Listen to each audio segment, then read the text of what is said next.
వదిలేయండి.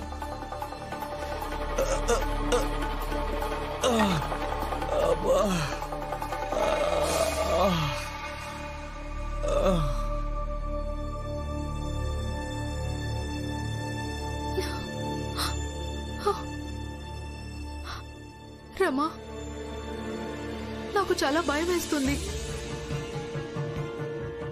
ఆవిడసలు ఒప్పుకుంటుందో ఒప్పుకోదో. ఒకవేళ తను ఒప్పుకోకుంటే అంత పెద్ద మొత్తం ఆయన ఎలా తీర్చగలడు? ఏమవుతుందో ఏంటో. అక్క, మీరేం కంగారు పడకండి. ఆయన వెళ్లారు కదా, ఏదో ఒక రకంగా ఒప్పించే వస్తారు. నీ మొగుడి ప్రపంచానికే రాజు కదా, అందుకని ఎవరికి ఏం చెప్పినా వాళ్ళందరూ ఆయన మాట వింటారు. సమస్యలన్నింటికీ భీమే పరిష్కారం అని ఈ ఇంట్లో ఉన్న వాళ్ళందరూ భ్రమలో ఉన్నారు. కానీ అసలు నిజమేంటో చెప్పనా? ఈ ఇంటికున్న పెద్ద సమస్య భీమ్.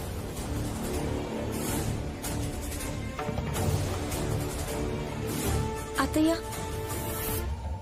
గుర్తు చేసుకోండి, ఎప్పుడు ఏ సమస్య వచ్చినా అప్పుడు ఆ సమస్యను ఎవరు పరిష్కరించారు?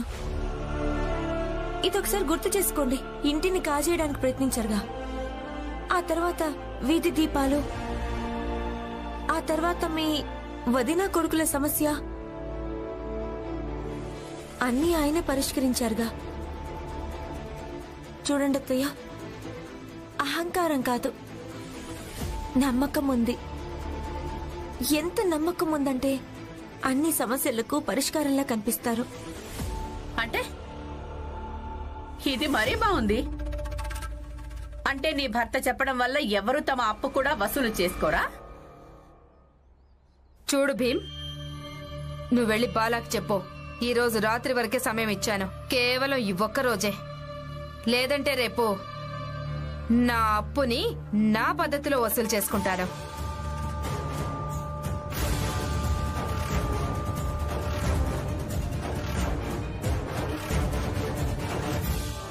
తనని రానివ్వు, చూద్దాం. అత్తయ్య, మీరెందుకు ఎప్పుడు భీమ్కు వ్యతిరేకంగానే మాట్లాడతారు? నిజానికి తను మీకు వ్యతిరేకంగా ఒక్క మాట కూడా మాట్లాడు.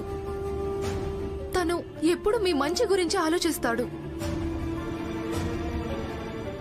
మరి తన విషయంలో ఇలా ప్రవర్తిస్తే మీకేమొస్తుంది? కరుణ, నీకు తన గురించి పూర్తిగా తెలీదు. తను భీమ్. నువ్వేం చేస్తున్నావు? ఈ గిన్నెలు అంట్లైనప్పుడు వాటిని తోమడం కూడా జరుగుతుంది. ఇక నేను అదే చేస్తున్నాను. మీ అందరికీ ఏదైనా ఇబ్బందా? లేదు, ఎలాంటి ఇబ్బంది లేదు. తోము, మంచిదే.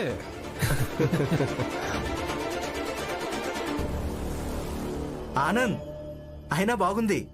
నువ్వు ఇక్కడ పనిచేయడమే మంచిది. భీమ్ ఇంకా బాల మగాలు చేసే పనులేవే చేయరు. ఇప్పుడు నువ్వు కూడా అంటులతో అంటే రామ్జీ ముగ్గురు కొడుకులకు తక్కువ. నోరు మూసుకోండి. మీరందరూ పూర్తిగా నోరు మూసుకోండి. మీరంతా మీ పనులు చూసుకుంటారా లేదా?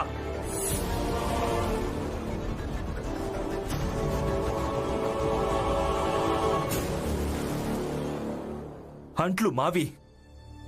ఇక వాటిని ఎవరు తోమాలో అది మేము నిర్ణయించుకుంటాం, మీరు కాదు.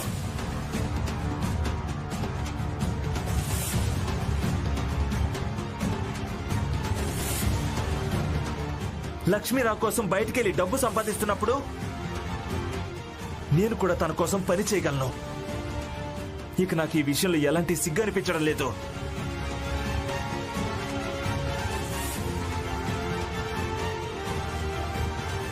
ఆనంద్ చెప్పింది నిజమే కదా.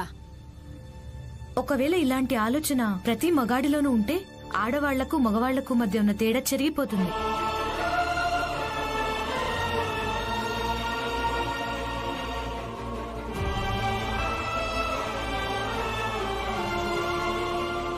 ఇంకొక విషయం, మగాడి ఎలా ఉండాలో మీరు మాత్రం నాకు నేర్పించకండి.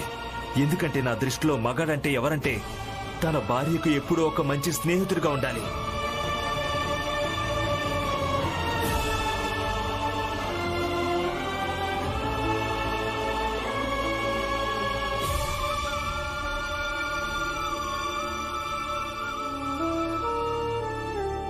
ఇక ఈ విషయం నాకు మా నాన్నే నేర్పించాడు.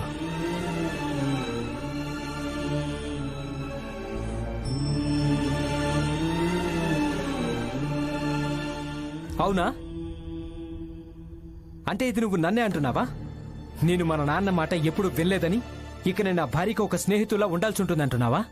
బాలా అన్నయ్య, ఈ మాట నేను మీకు చెప్పడం లేదు. కానీ ఒక్కటి ఇది మాత్రం కోరుకుంటున్నాను. ఏ నేల మీద నిలబడుంటాడో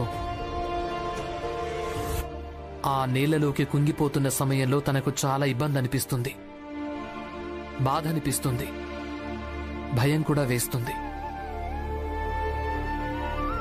బాలా అన్నయ్య విషయంలో కొంచెం అలాంటిదే జరుగుతోంది.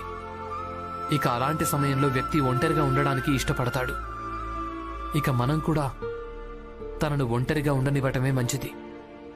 అంటే బాలాబావ రేపు పందెంలో చివరి రోజు ఎలాగో ఓడిపోతారు, అక్కనే గెలుస్తుంది.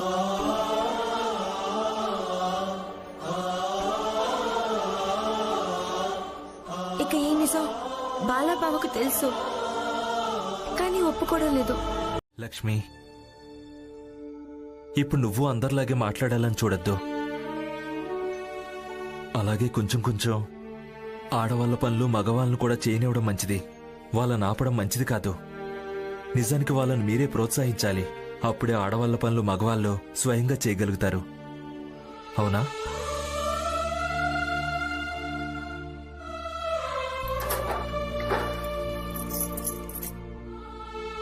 సరే, మీరు చేయండి, నేను ఆపను.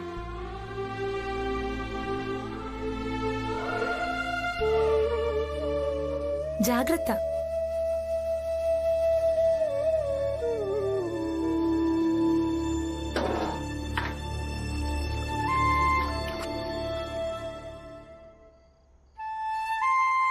లక్ష్మి, నువ్వు నా కోసం బయటికెళ్ళి ఎలా డబ్బు సంపాదిస్తున్నావో అలాగే నేను కూడా నీ కోసం పని చేయగలను కదా. అన్నట్టు ఇంకొక విషయం, రేపటి నుంచి వంటగదిలో కొంచెం కొంచెం నేను కూడా సహాయం చేస్తుంటాను. ఇక నేర్చుకున్న తర్వాత నేను కూడా వంట చేయడం మొదలు పెడతాను. ఇక లోకులు ఏమనుకుంటే అనుకోని, కానీ లక్ష్మి, నా సంతోషం కోసం నన్ను ఈ పనులు చేయనివ్వు.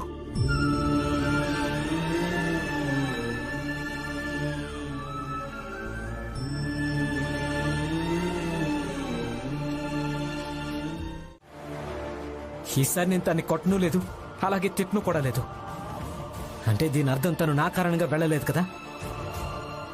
అందుకని తనను వెతికే బాధ్యత నీదే భీమ్.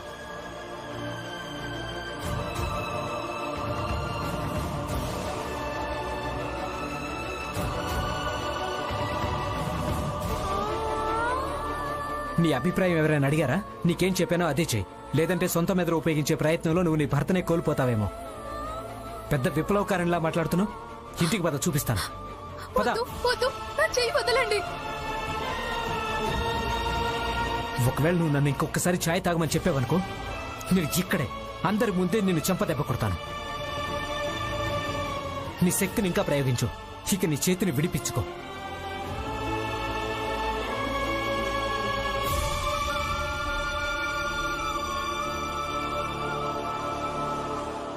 బాలా, శాంతించు. శాంతించాలా? అదే నా భార్య వెళ్ళిపోయింది, ఇక మీరేమో నన్ను శాంతించమని చెప్తున్నారా? అక్క ఉన్నప్పుడేమో మీరు ఆమెను అసలు పట్టించుకోనే లేదు. మరిప్పుడెందుకు కంగారు పడుతున్నారు? కంగారు పడుతున్నాను ఎందుకంటే తను నా భార్య. తను నా కారణంగా ఇక్కడి నుంచి వెళ్ళిపోలేదు. ఒకవేళ నా కారణంగా వెళ్ళాలనుకుంటే తను ఎప్పుడో వెళ్ళిపోయి ఉండేది. ఇప్పుడు మీ దగ్గర ఉంది కదా, మరెందుకు వెళ్ళిపోయింది? నాకేమీ తెలీదు. తనను వెతికి తీసుకొచ్చే బాధ్యత మీ అందరిదే. తనను వెతికి తీసుకురండి.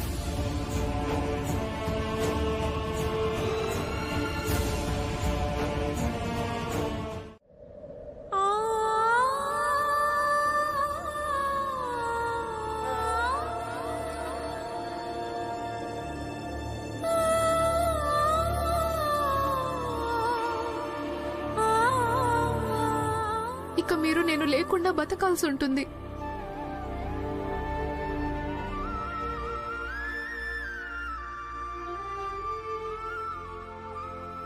నేను చనిపోయాను. ఇక మీరు ఎలా అనుకుంటే అలాగే బతకండి. మనసుకి ఏదనిపిస్తే అదే చెయ్యండి. మిమ్మల్ని ఆపేవాళ్ళు ఇంకెవ్వరూ ఉండరు. మీరెప్పుడు చెప్తుంటారు కదా, నేను ప్రతిదానికి మీ కోపం తెప్పిస్తుంటానని. ఇక మీకు కోపం తెప్పించే వాళ్ళు కూడా ఎవ్వరూ ఉండరు. లేదు కరుణ, అంత మాట అనొద్దు. నేను ఇంకెప్పుడు కోపడ్ను. నువ్వు ఎలా చెప్తే నేను అలాగే వింటాను. కానీ నువ్వు నన్ను వదిలేసి వెళ్ళదు కరుణ, వెళ్ళొద్దు. ఈ ఆశ నేను ఎప్పుడో వదులుకున్నానండి. మీరు కొడితే నాకు దెబ్బ తగులుతుండేది, కానీ చెప్పడానికి ధైర్యం లేదు. ఈ భీమ్ ఇంకా రమలే నన్ను నా హక్కు కోసం పోరాడమని చెప్పారు. నాకు ధైర్యాన్నిచ్చారు. అందుకే పోరాడాలనుకుని కొంచెం పోరాడాను. ఇక నిజం చెప్పాలంటే మంచి పనే చేశాను. చనిపోయిన తర్వాత కూడా ఇలాగే అనిపించేది. చంపదెబ్బ కొట్టడం మీ హక్కు అని. అలాగే దెబ్బలు తినడం నా కర్తవ్యమని. ఇప్పుడు కనీసం నాకు ఇలా అయినా అనిపిస్తుంది. చనిపోయిన తర్వాత నేను దెబ్బలు తినాల్సిన అవసరం లేదని. నేను ఇంకెప్పుడు కొట్టను. నా వల్ల తప్పు జరిగింది కరుణ. నేను మగాడిని కదా, అంగీకరించలేకపోయానంతే. భీమ్ చెప్పింది నిజమే. నాకు ఎలాంటి హక్కు ఉండదు నేను నీ మీద చేయడానికి. ఆనందం చెప్పింది కూడా నిజమే. ఒకవేళ నేను నీకు విలువ ఇవ్వకుంటే ఇంకెవరు ఎందుకు ఇస్తారు? నువ్వు నన్ను క్షమించు కరుణ, నన్ను క్షమించు.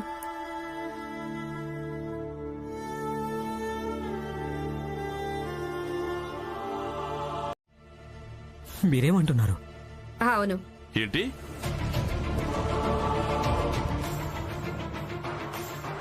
నాన్నా, అంటే అంటే ఇదంతా మీరే? కాదు, నేను కాదు. ఇదంతా భీమరావే చేశాడు. అసలేం జరిగిందంటే, భీమరావు నన్ను కలవడానికి వచ్చినప్పుడు బాలాతో వేసిన పందెం గురించి విషయం మొత్తం నాతో చెప్పాడు. ఇంకా తనేమన్నాడంటే, మీరు మా ఇంటికి వచ్చారు. బాలా అన్నయ్య మీద ఎందుకు కోపడ్డారంటే ఆయన తన భార్య మీద చెయ్యి ఎత్తుతాడని. అవునా? అందుకే నాకు పూర్తిగా నమ్మకం ఉంది మీరు పందెంలో గెలవటానికి నాకు ఖచ్చితంగా సహాయం చేయగలరని. చూడు, నాకు నా డబ్బులు కావాలి. దీనికి నాకు ఏంటి సంబంధం? మీ డబ్బులు మీకు తప్పకుండా అందుతాయి. కావాలంటే నేను మీకు రాసిస్తాను. నాకు సహాయం చేయండి చాలు. మీకొక విషయం చెప్తాను. నేను చిన్నగా ఉన్నప్పుడు ఒకసారి ఇలానే కోపంలో నేను మా అమ్మను ఏవో అనరాని మాటలు అన్నాను. ఆ తర్వాత నేను విద్యాలయానికి వెళ్ళిపోయాను. విద్యాలయం నుంచి తిరిగి వచ్చేసరికి మా అమ్మ లేనే లేదు. నేను చాలా వెతికాను. వెతుకుతూ వెతుకుతూ రాత్రైపోయింది, కానీ మా అమ్మ కనిపించలేదు. తర్వాత నేను ఏడవడం మొదలుపెట్టాను. అప్పుడు మా అమ్మా నాన్నలు నా ముందుకు వచ్చారు. ఇక వాళ్ళిద్దరూ నాకేం చెప్పారంటే, జీవితంలో మనకైన వాళ్ళెవరుంటారు, వాళ్లను గౌరవించటం నేర్చుకో అని. ఆ తర్వాత నేనెప్పుడూ మా అమ్మతో గాని నాన్నతో గాని అమర్యాదగా ప్రవర్తించలేదండి. నాకేమనిపిస్తోందంటే కొంచెం ఇదే విధంగా మనం బాలాన్నే కూడా చెప్పాల్సిన అవసరం ఉంది అని. అప్పుడు ఆయన తప్పులేంటో ఆయనకు తెలిసి వస్తాయని. నాకు అర్థమైంది. అయితే విను, మనమేం చెయ్యాలో. భీమ్ వద్దని చెప్పాడు ఈ విషయం నాటకం ఆడొద్దు అని. ఎందుకంటే బాల బాధపడ్డం భీమ్ చూడలేనన్నాడు. కానీ నేనే పంతం పట్టి భీమ్ నొప్పించాను ఇదొక్కటే పద్ధతి ఉంది అని. మరి ఇప్పుడు ఆ పద్ధతి పనిచేసింది.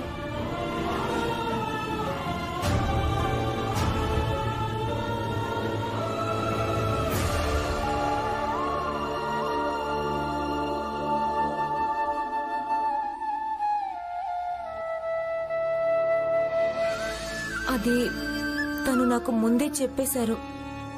అవునన్నయ్య, ఇదంతా నేనే చేయించాను. భీమ్, రమా, ఇంటికి పదండి. పద మీరా. నాన్న,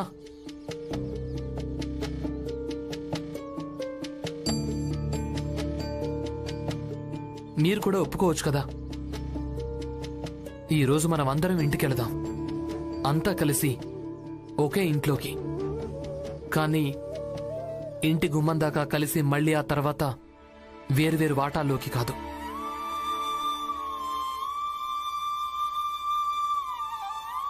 నేను ఇంటికి వెళ్తున్నాను, మీరందరూ వచ్చేయండి.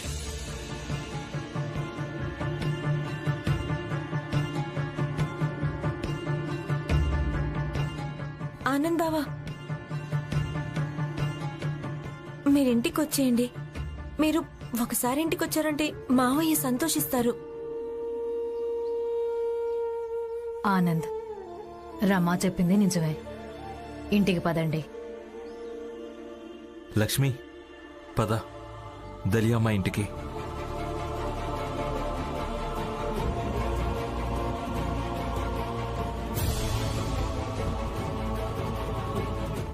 చేసే వచ్చాడనిపిస్తుంది.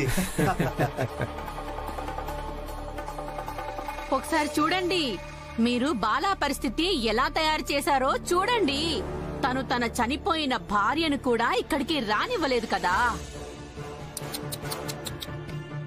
మీరందరూ జీవితమంతా తనని మాటలంటూనే ఉన్నారండి, తనిక్కడికి రావడానికి వీలే లేదు అని. ఇక చూడండి, ఈ రోజు తను తన భార్య శవాన్ని కూడా మీకు దూరంగా ఉంచాడు. ఇది నిరూపించాడు తను నిజంగానే మీ అందర్నీ దూరమనే అనుకుంటున్నాడని.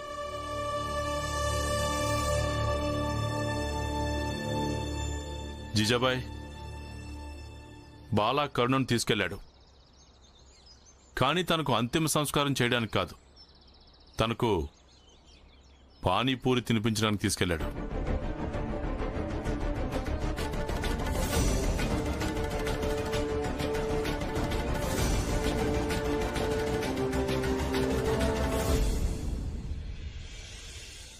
రామ్జీ అన్నా, అంటే అది విషయం కాదా?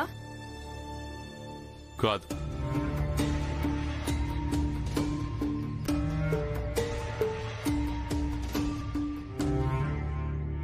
ఈ రోజు భీమ్ మళ్లీ రుజువు చేశాడు. వాడి తెలివి అలాగే వాడి భావాల ముందు అందరూ తలంచుతారని. అందరూ.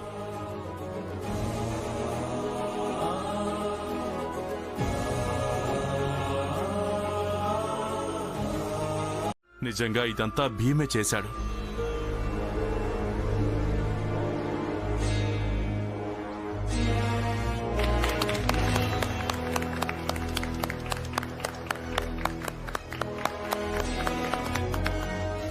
నందు, ఈ రోజు చాలా గొప్ప రోజు. ఈ రోజు కేవలం భీమ్రావు గెలవడమే కాదు, నిజానికి బాలకున్న మానసిక తత్వం కూడా ఓడింది. భార్య కంటే భర్త ఎక్కువ అనుకోవడం. అందుకే ఈరోజు మనం ఇంటి మొత్తాన్ని పూలతో అలంకరించుకుందాం, ఆడదాం, పాడదాం, సంతోషంగా గడుపుదాం. నువ్వన్నది నిజమే మనోహర్ అన్న. ఎందుకంటే ఇక్కడున్న మిగతా మగాళ్ళు కూడా ఇది అర్థం చేసుకోవాలి. వాళ్ళు కూడా భీమ్లాగా ఆలోచించడం మంచిదని.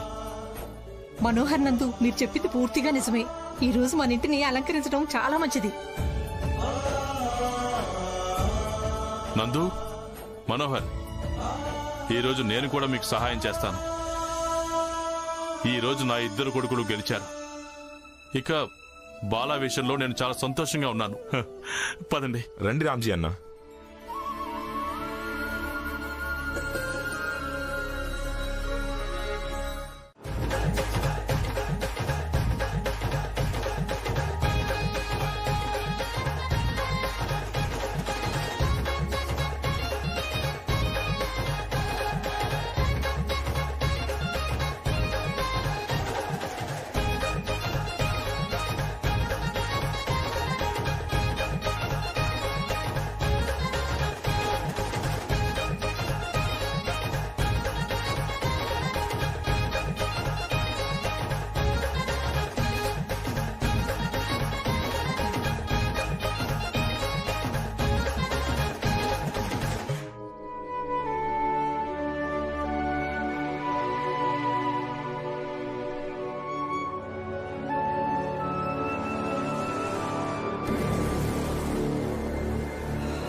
ఏమండి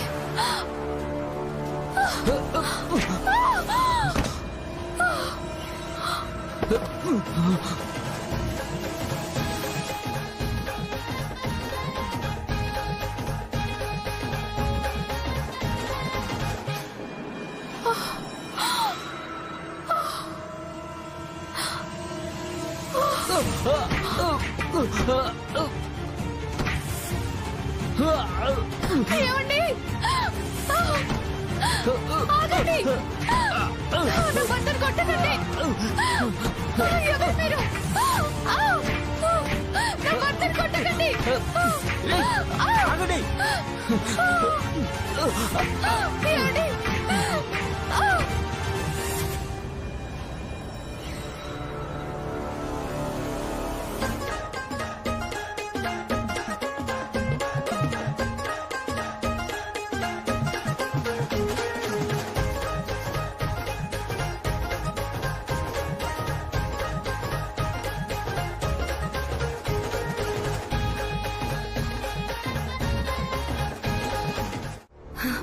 మనం ఒకసారి వెళ్ళి కర్ణక్కను చూసొద్దామా?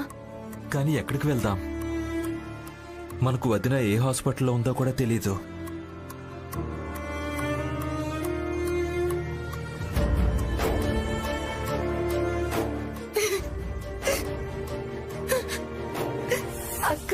అక్క ఎంత సంతోషంగా ఉందో. అప్పుడు బాలాబావ ఆయన చేసిన తప్పు తెలిసొచ్చినప్పుడు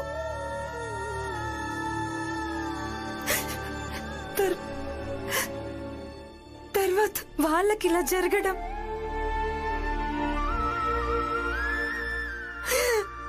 లక్ష్మి, ఏడవకు, అంతా మంచి జరుగుతుంది.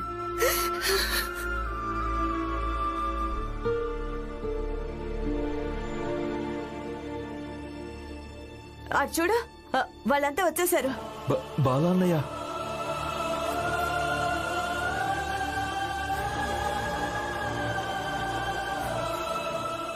అక్క, అసలు అక్కకి ఏమైంది?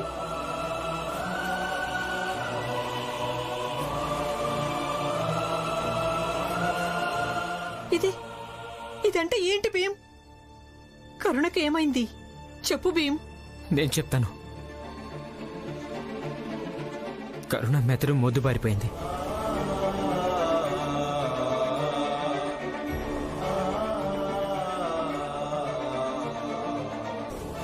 డాక్టర్ ఏమన్నాడంటే శివంలో చలనం తిరిగి రావడానికి ఇంకెంత సమయం పడుతుందో అది చెప్పలేమన్నాడు.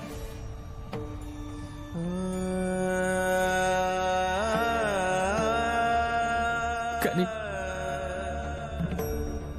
కరుణలో నేను చలనం తీసుకొస్తాను. నేను కరుణను చాలా బాధ పెట్టాను, ఎన్నో కష్టాలు పెట్టాను. అయినప్పటికీ తను నన్ను ఎప్పుడు ప్రేమిస్తూనే ఉంది,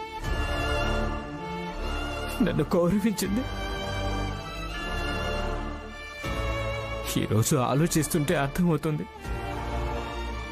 తన జీవితాన్ని నేను ఎన్ని కష్టాల్లో పడేశాను. అయినా తను ఎన్నోసార్లు నా ప్రాణాన్ని కాపాడింది.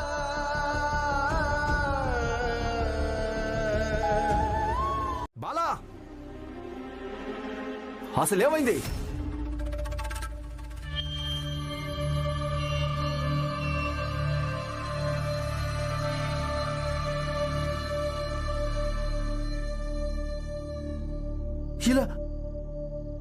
ఇలాంటివి చూసినప్పుడు ప్రచండదేవ్ గారు నా మనసు విలవిల్లాడిపోతుంది.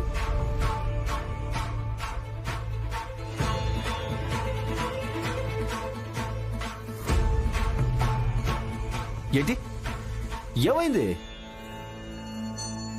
మీకేమనిపిస్తుంది? మీ దుఃఖాన్ని చూసి మేము బాధపడమనా? మేం కూడా బాధపడతాం. ఈసారైతే మేము నిజంగా బాధపడుతున్నాం.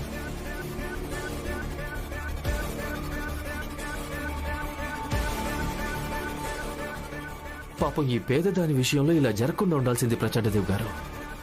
ఇది చాలా బాధపడాల్సిన విషయం. నిజంగా నేను చాలా బాధపడుతున్నాను. ఇది ఇదిగో అన్నట్టు పూలు ఇంకా డోలు చూస్తుంటే ఏమనిపిస్తోందంటే ఇక్కడ ఏదో వేడుక చేసుకోవడానికి ఏర్పాట్లు చేశారని, కానీ వేడుకను శోకంలా మార్చేసింది. నరోత్తం, ఈ ప్రకృతి ఎంత క్రూరమైందో కదా. అవును. అసలు ప్రకృతి ఏం కోరుతోందో ఏమో. ప్రకృతి ఇదే కోరుతోంది ప్రచండదేవ్ గారు. మా బాల అన్నయ్య ఇంకా కరుణ వదిన కలిసే ఉండాలి అని.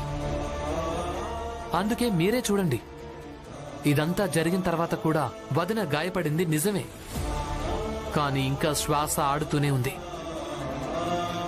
అందుకే మీరేం బెంగపడకండి, అలాగే బాధ అయితే అస్సలు పడకండి. అవునా?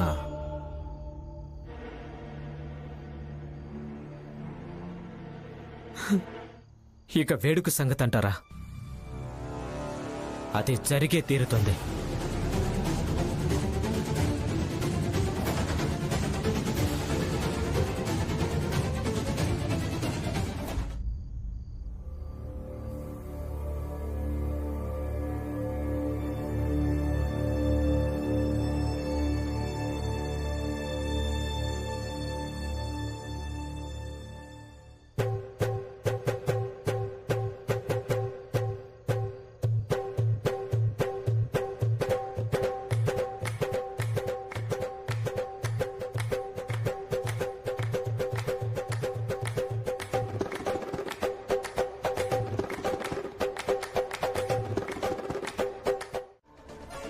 నేను భీమ్రావు అంబేద్కర్ని.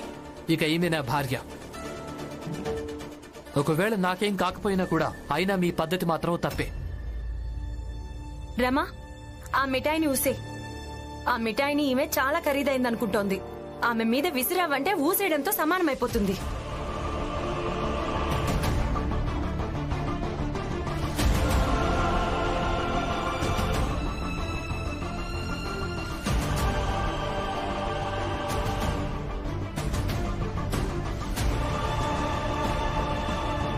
ఊసే.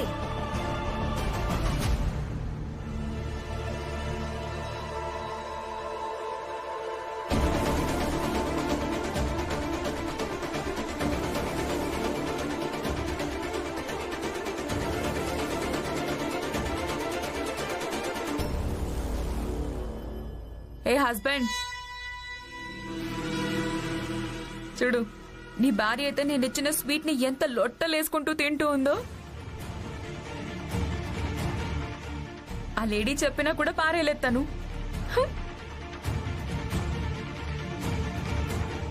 అసలు మీరంతా ఎందుకు ఇక్కడ పనికి మళ్ళీ గొడవ అంతా చేస్తున్నారు? వెళ్ళండి, వెళ్ళి మీ పనులు చూసుకోండి. అలాగే నా పని కూడా నా చేసుకునివ్వండి. అలాగా? ఇక మీకు ఎవరితో పనుంది? దీపక్ వాళ్ళమ్మ శోభా అక్క, తను మా పెద్దక్క.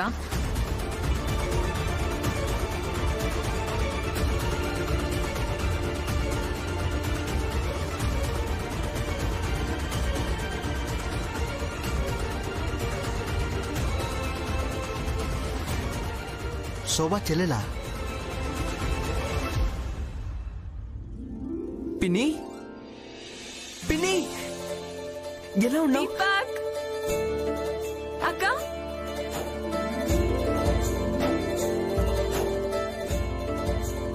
నువ్వు హఠాత్తుగా ఎలా వచ్చావు? హఠాత్తుగా నేను సిటీకి రావడం జరిగింది, అందుకే హఠాత్తుగా వచ్చేసాను.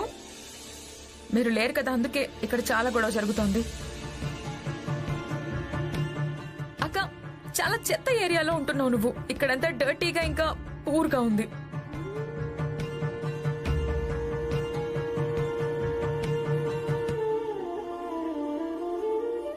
ఆర్తి, అలా అనకూడదు. ఇంకా ఇక్కడందరూ చాలా మంచివాళ్లు. మీ అందరికీ తెలీదనుకుంటా, ఈమె నా చిట్టి చెల్లెలు ఆర్తి. పిన్ని, మీరు లోపలికి పదండి, పదండి. పిన్ని, ఇంత పెద్ద కారు మీదేనా? అవును, ఇంకా చాలానే ఉన్నాయి. మంచిదనిపించలేదంటే అనవసరమైన దానికే ఎక్కడైనా మాట్లాడుతూ ఉంటావు కదా నువ్వు. ఇక అక్కడ మాట్లాడడం మంచిగా అనిపించలేదా? నువ్వు ఇలా చెప్పచ్చు కదా. ఆ మిఠాయి ఎంత రుచిగా ఉందంటే నువ్వు మయమర్చిపోయావు అని.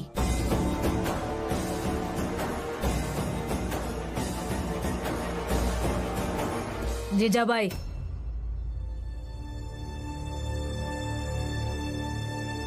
నువ్వు ఏం ఆలోచిస్తావో అది మాత్రమే అర్థం చేసుకుంటావు. ఇక ప్రశ్నలు ఎందుకు అడుగుతున్నావు? చేతనైతే అందరితో పాటు కూర్చొని చాయ్ అయ్యేదాకా ఎదురు చూడు, లేకపోతే బయటికెళ్ళి చూడు బాల ఏ విధంగా స్పృహలో లేని తన భార్యకు చాయ్ తాగిస్తున్నాడో. అసలు చూడాల్సింది మీరందరే కదా. ఏదైనా ఒక్క మార్గంలోనే నడవాలి. ఒకటి మీ ఆత్మాభిమానం, అలాగే గుర్తింపు ఎవరికి తక్కువ కాదు అనే మార్గంలో నడవండి. ఇదే భీమ్ రమ ఎప్పుడూ చెప్తూ ఉంటారు. ఒకవేళ మార్గం ఇదే అయితే ఎవరో ఇచ్చిన మిఠాయి ఉందే దాన్ని అక్కడే పారేయడం మంచిది కదా. మౌనంగా తిండుండాల్సింది కాదు. లేదా మరో మార్గంలో నడవండి, అందులోనే మన జాతి మొత్తం నడుస్తోంది. ఇలా అనుకొని మనం చిన్న జాతి వాళ్లమని, మన జీవితాలు కొంచెం మన సంఘర్షణల మీద నడుస్తుందని, ఇక కొంచెం ఇతరుల దయా దాక్షిణ్యాల మీద నడుస్తాయని. ఒకవేళ ఇలా అనుకుని బ్రతికితే బహుశా ఆ రుచికరమైన ఖరీదైన మిఠాయి ఈ రోజు మనందరం తినడానికి దొరికేదేమో. కానీ ఈమెకెవరు నచ్చ చెప్పాలి? అసలు చెప్పేవాళ్ళు ఎవరున్నారని.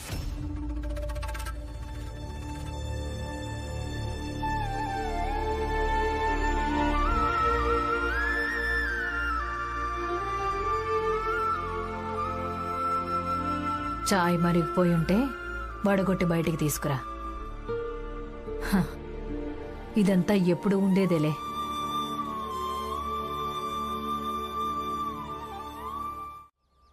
డేవిడ్ సార్ ఉన్నారు కదా? డేవిడ్ ఏంటి? అయ్యో డేవిడ్ సార్, నేను ఆయన దగ్గరే ఉండి పనిచేస్తున్నాను. ఆయన చాలా మంచి వ్యక్తి. అక్క మీరే ఆలోచించండి. థింక్. నేను ఆయన దగ్గరే ఉండి పనిచేస్తుండేదాన్ని. ఇప్పుడు ఆయనకు బొంబాయికి ట్రాన్స్ఫర్ అయింది. ఇక ఆయన నన్ను ఇక్కడికి తీసుకొచ్చేశారు. ఇక మేము ముంబైకి వస్తున్నామని నాకు తెలియగానే వెంటనే మీకోసం ఉద్యోగం గురించి మాట్లాడాను. ఇక ఆయన ఏం చెప్పాడంటే ఆయన మీకు ఉద్యోగం కూడా ఇప్పిస్తానని. తర్వాత మీరు పేదరికపు ఇంట్లో ఉండాల్సిన అవసరం లేదు. అయ్యో వద్దు, నాకు ఇక్కడ ఇలాగే బాగుంది. ఇక్కడ సంతోషంగానే ఉన్నాను. ఇక కూలి పని చేసుకుంటే మా జీవితాలు గడిచిపోతాయి. అయ్యో అలా ఎలా? నేను మీకు చెల్లెల్ని కదా. నేను మీది అలాగే దీపక్ లైఫ్ బాగు చేసే తీరుతాను. ఇవన్నీ వదిలేసి, నీకు చిలకడ దుంప కూరంటే ఇష్టం కదా, నీకోసం నేను అదే వండుతాను. నో అక్క, నేను వెళ్లాల్సి ఉంటుంది. డేవిడ్ సార్ కోసం నేను వెళ్లాల్సి ఉంటుంది. ఆయన డిన్నర్ టైం కంటే ముందే చేరుకోవాలి. కానీ ఆర్తి, ఈ డిన్నర్ అంటే అర్థం ఏంటి? అక్క, పెద్దవాళ్ళు పగటి భోజనాన్ని డిన్నర్ అంటారు. ఇక నేను పట్టుబట్టినా నువ్వెలాగో ఉండవు. నువ్వుండు, నీకోసం నేను చాయ్ తీసుకొస్తాను. చెయ్యొద్దులు, వదిలించుకోండి. చెయ్యొద్దులు. ఆర్తి గారు, ఈ రమాబాయి అంబేద్కర్ తన భర్తకు వ్యతిరేకంగా ఏమీ వినదు. మీరు ఈ విషయాన్ని బాగా గుర్తుపెట్టుకోండి. చెయ్యొద్దులు. పూర్ ఉమెన్, మీరు ఉన్నవాళ్ళు కదా, విడిపించుకోండి. ఈమెకి బుద్ధి చెప్పక తప్పేటట్లేదు. అప్పుడే ఈమె చెయ్యి వదిలేలా ఉంది. నువ్విలా వినవు కదా. చెయ్యొద్దులు.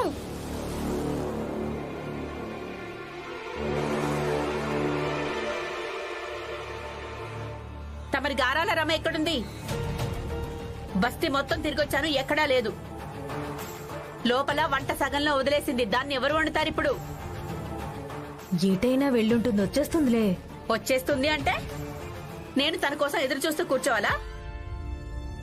హ, మీ అందరి కడుపులైతే భీమ్ వాగుడు వింటే మొత్తం నిండిపోతాయి. కానీ నా కడపలా నిండదమ్మా. భీమ్! అయ్యో, నువ్వు వాణ్ణెందుకు పిలుస్తున్నావు? వాడు చదువుకుంటున్నాడు. ఎక్కడికెళ్ళిందో వాడికేం తెలుసు? తను చదువుకుంటుంటే నాకు దానికి ఏం సంబంధం? ఏమైంది? భీమ్, ఏమీ లేదు. నువ్వెళ్ళు, చదువుకో. జీజాబాయ్, నేనెళ్ళి చూస్తానుండు. భీమ్, నువ్వెళ్ళి నీ పెళ్ళం ఎక్కడుందో వెతుకు. వంట సగం వండి వదిలేసి వెళ్ళింది. ఇప్పుడు మీ వికలాంగురాలైన అత్తయ్య వెళ్లి తనని వెతుకుతుందా? వెళ్ళు. అందరికీ బాధ్యతలు నేర్పిస్తూ ఉంటావు కదా. ఇప్పుడు చూడు, నువ్వు కట్టుకున్న భార్యే బాధ్యత రహిత్యంగా తయారైపోయింది.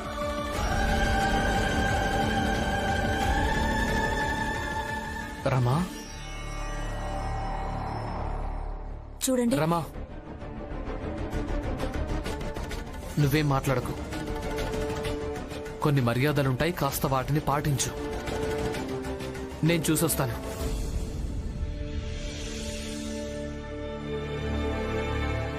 ఏంటి విడిపించుకోలేకపోతున్నావా?